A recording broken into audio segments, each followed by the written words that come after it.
महाराणा संग्राम सिंह महाराणा कुंभा के बाद सबसे प्रसिद्ध महाराजा थे, मेवाड़ में सबसे महत्वपूर्ण शासक।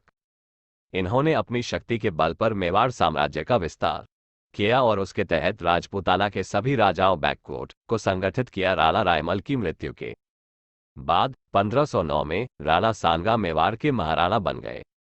राणा सांगा ने अन्य राजपूत सरदारों के साथ सत्ता का आयोजन किया। राणा सांगा ने मेवाड़ में 1509 से 1528 तक शासन किया, जो आज भारत के राजस्थान प्रदेश में स्थित है। राणा सांगा ने विदेशी आक्रमणकारियों के विरुद्ध सभी राजपूतों को एक किया। राणा सांगा सही मायनों में एक वीर योद्धा व शासक थे, जो अपनी वीरता और उदारता के लिए प्रसिद्ध हुए। इन्होंने दिल्ली, गुजरात व मालवा मुगल बादशाहों के आक्रमणों से अपने राज्य की रक्षा की। उस समय के वह सबसे शक्तिशाली राजा थे।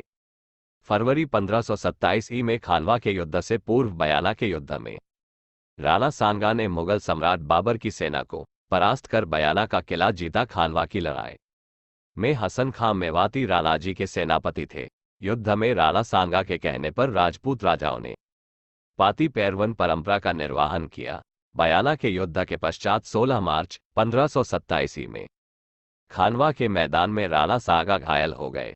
ऐसी अवस्था में राणा सांगा जी को युद्ध मैदान से बाहर निकलना पड़ा और उनकी जगह उनके परम मित्र राज राणा अजजा झाला ने ली। उन्होंने अपनी वीरता से दूसरों को प्रेरित किया।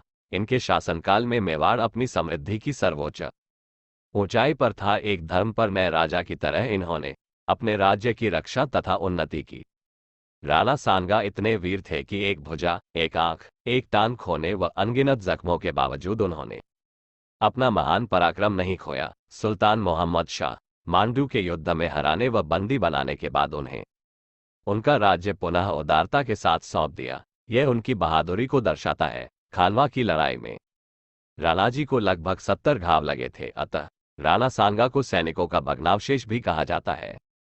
बाबर भी अपनी आत्मकथा में लिखता है कि राणा सांगा भारत में सबसे शक्तिशाली शासक थे और महाराणा सांगा ने गुजरात और मांडू के मुस्लिम सल्तनों का भी पतन किया था। उसका मुल्क 10 करोड़ की आमदनी का था और महाराणा सांगा के पास 80,000 घोड़े, उच्चतम श्रेणी के 7 राजा, 9 राव और 104 सरदारों व रावल 500 युद्ध हाथियों के साथ युद्ध लड़े। अपने चरम पर संघ युद्ध के मैदान में 100,000 राजपूतों का बल जुटा सकते थे। मालवा, गुजरात और लोधी सल्तनत की संयुक्त सेनाओं को हराने के बाद मुसलमानों पर अपनी जीत के बाद वह उत्तर भारत का सबसे शक्तिशाली राजा बन गए। कहा जाता है कि सांगा ने 100 लड़ाइयां लड़ी थी और विभिन्न संघर्षों में उनकी आंख तथा हाथ और पैर खो गए थे। और महाराणा सांगा एक अजय वीर योद्धा भी कहा जाता है, क्योंकि महाराणा सांगा ने अपने अंतिम युद्ध में भी जीते जी हार नहीं मानी थी। ये थी वीर शिरोमणि महाराणा सांगा की वीर कथा।